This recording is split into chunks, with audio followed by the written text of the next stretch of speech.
ఇదే కదా నీ కథ ముగింపు లేనిదై సదా సాగదా నీ కంటి రెప్పలంచున మనస్సు నిండి పొంగిన ఓ నీటి బిందువే కదా నువ్వెతుకుతున్న సంపద ఒక్కొక్క జ్ఞాపకానికి 100 ఏళ్ల ఆయువుందిగా ఇంకెన్ని ముందు వేచనో అవన్నీ వెతుకుతూ పదా మనుష్యులందు నీ కథ మహర్షిలాగా సాగదా మనుష్యులందు నీ కథ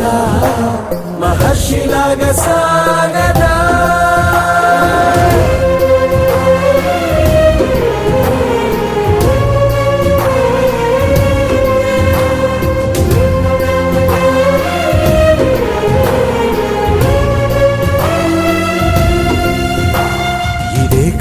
ఇదే కదా నీ